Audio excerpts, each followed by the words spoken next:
Wire is brought to you by Resora. Elevate your real estate marketing with Resora. Effortlessly design, manage, and automate stunning email and social campaigns with our intuitive platform built for real estate. Say goodbye to complex marketing. Get started with your free account today at Resora.com. And by Notebook LM by Google. Unlock the power of your information with Notebook LM. Upload your documents and instantly access an expert AI that answers your questions, summarizes key points, and generates insights, all based on your specific sources. Become a knowledge master with Notebook LM. Try it now at notebooklm.google.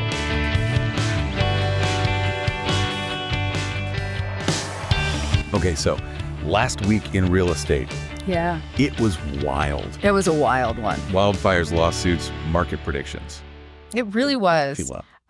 What really stood out to me was this kind of like push and pull we're seeing right now. Okay. You know, record low housing affordability.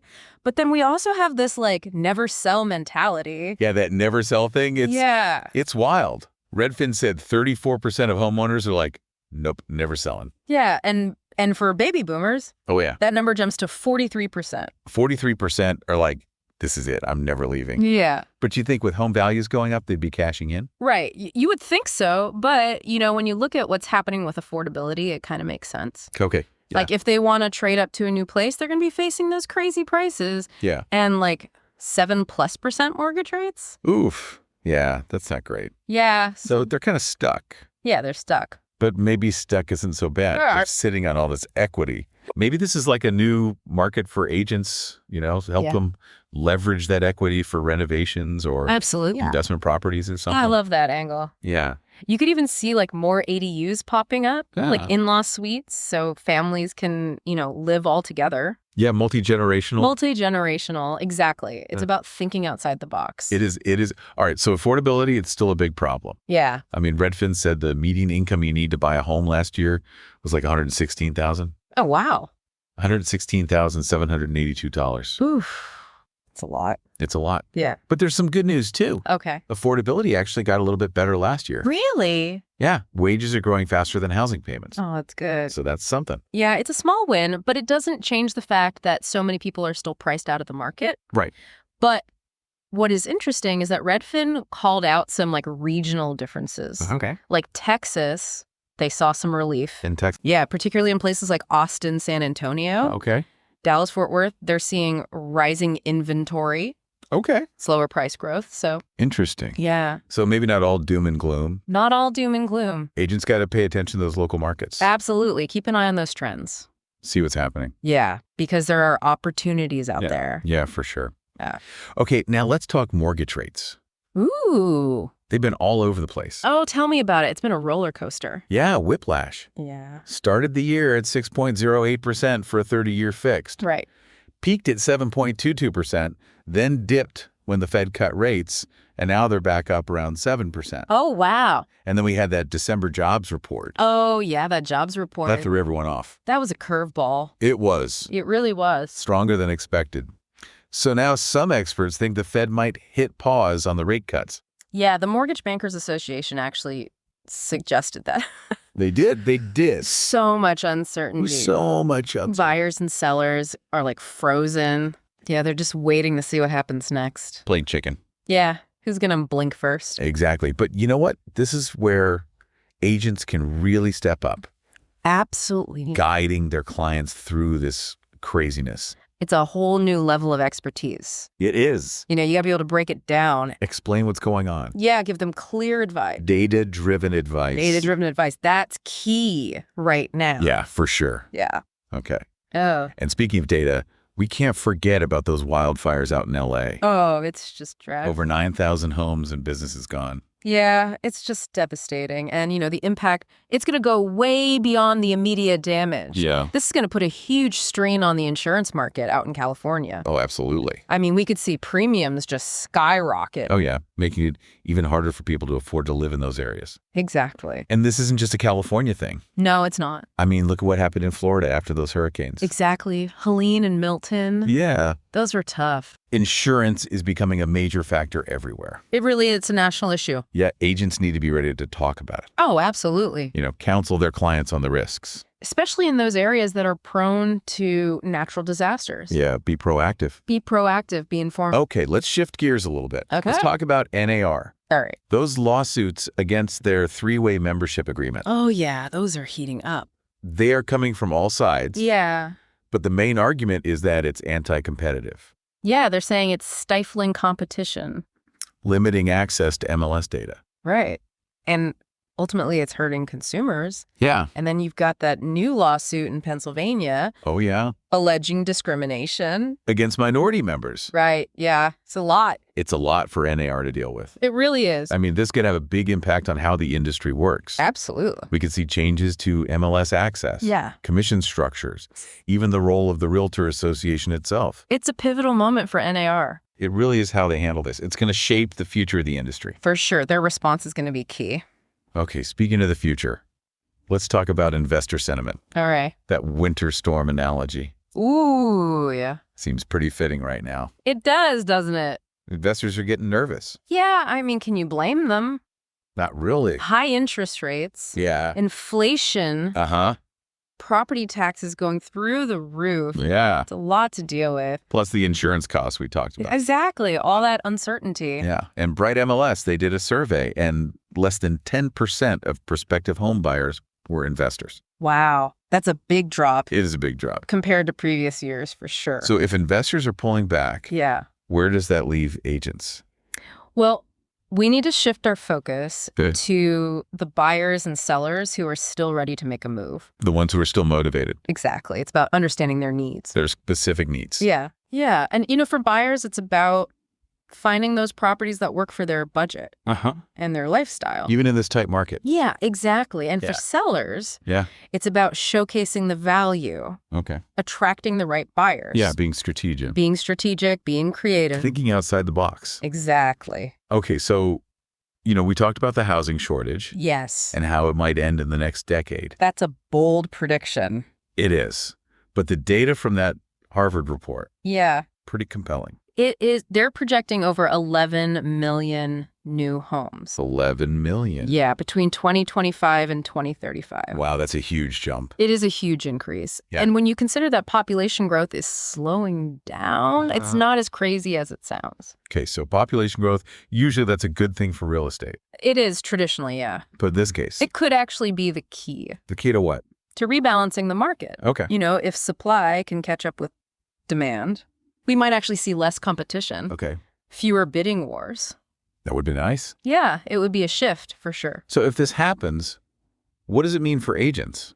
Well, we need to be ready for a different kind of market. Okay. More inventory, Mm, prices are more stable, okay. and the focus shifts from scarcity to value. Interesting. Yeah, It's a whole new ballgame, it is a whole new ballgame. but we're not there yet. No, not yet. We're still in a tough market. Yeah, Agents need to be prepared to guide their clients. absolutely. And one of the biggest challenges right now, Yeah. those mortgage rates, Oh, those rates. stubbornly high. Yeah, even with the Fed cutting rates, we're still seeing them above 7%, Yeah, it's making it so hard for people to afford homes. especially for first-time buyers. Yeah, and it's creating this weird standoff A standoff. between buyers and sellers. Yeah, the buyers are hesitant to jump in. Yeah, with rates so high Right, and sellers don't want to list. because they might not get the price they want. Exactly. And Bright MLS, their survey showed over half of prospective buyers, they want move-in ready. Really? Yeah, they don't want to deal with fixer-uppers.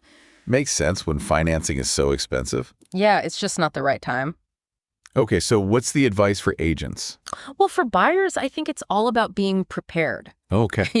Get pre-approved, Uh-huh. get your finances in order. Ready to move. Exactly. When you find the right property, you got to be ready to go. And for sellers. For sellers, it's about managing expectations. Okay. We got to help them price their homes competitively, Yeah. make sure they're presenting their homes in the best light. In this market, yeah. Yeah, it's crucial. So be realistic, Realistic, strategic, strategic. and maybe a little bit bold. A little bit bold. I like that.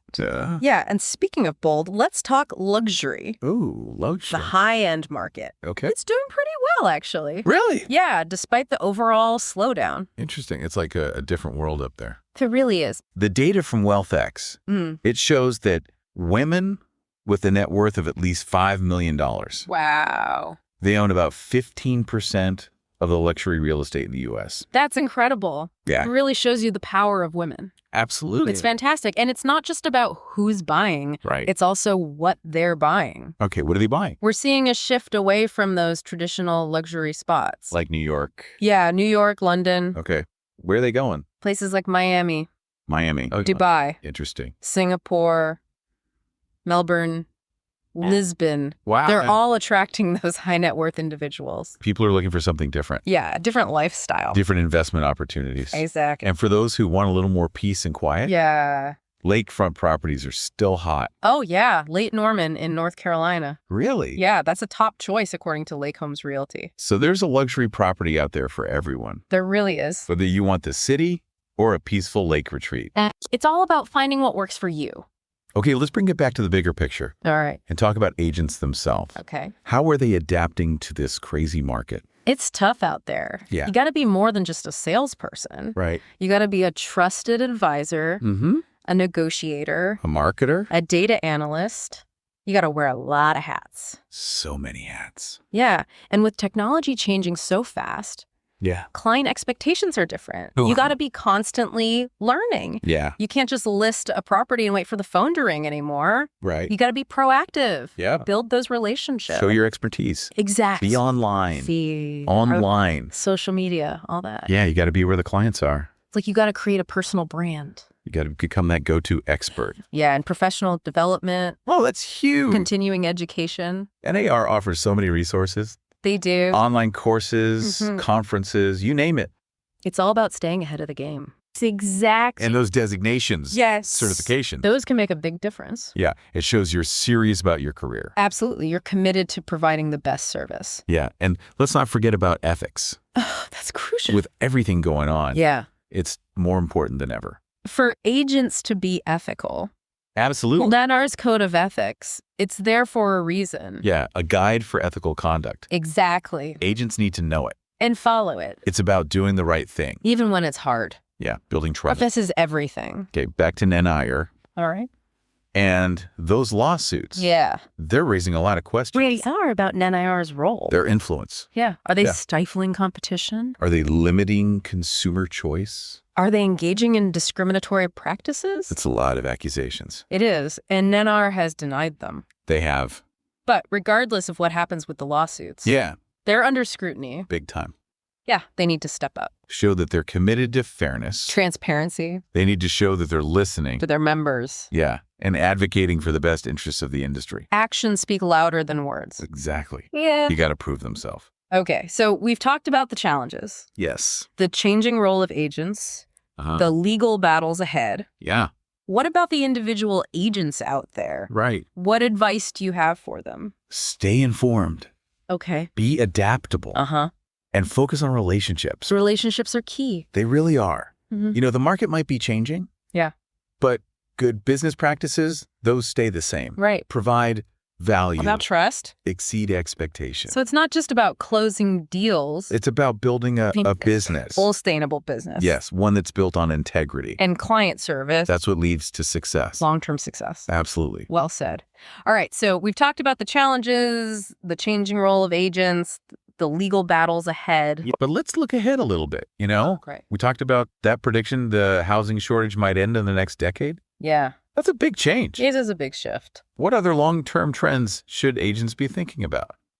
Well, one thing we can't ignore is the aging population. Okay. Yeah. By 2035, the number of households with someone over 80, Yeah. it's going to increase by almost 60%. Wow, 60%. That's a lot of people. It is a significant number. So what does that mean for the kind of homes people will want? Well, think about things like accessibility features, Okay. multi-generational living spaces, Uh-huh. maybe even entire communities designed for older adults. Okay. There's a big opportunity for agents to specialize in that market. Yeah, it's like a whole new niche. Exactly. And it's not just about older adults. Right. That Harvard report also talked about the growing diversity of households. Yes. As baby boomers age, Yeah. we're going to see more households headed by people of color. Absolutely. So understanding those different needs and preferences? Yeah, it's about being culturally sensitive. Uh-huh. Understanding the challenges those communities face, like housing discrimination. It's a whole new real estate landscape. It really is. Things are changing. It makes you wonder what's going to happen to younger generations. Yeah, are they going to get squeezed out? The Harvard report did project a decline in households Yeah. headed by someone under 35. Right, over the next decade. But maybe it's not all bad. No, not necessarily. This generation, they're adaptable. Yeah, they're entrepreneurial. Maybe we'll see more creative solutions. Yeah, like co-living arrangements, Okay. alternative housing options. More tiny homes, Maybe.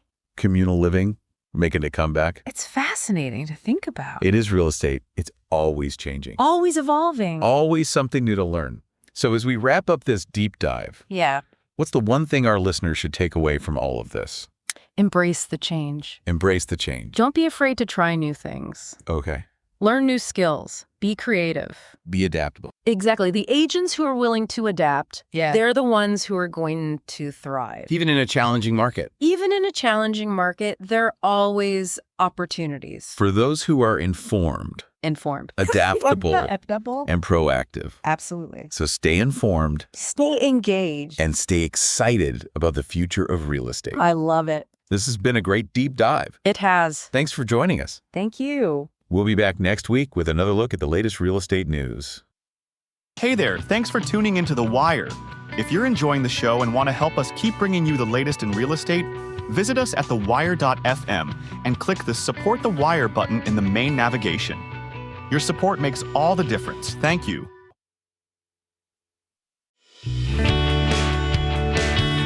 The Wire has been brought to you by Resora. Elevate your real estate marketing with Resora. Effortlessly design, manage, and automate stunning email and social campaigns with our intuitive platform built for real estate. Say goodbye to complex marketing. Get started with your free account today at resora.com. And by Notebook LM by Google. Unlock the power of your information with Notebook LM. Upload your documents and instantly access an expert AI that answers your questions, summarizes key points, and generates insights, all based on your specific sources. Become a knowledge master with Notebook LM. Try it now at notebooklm.google.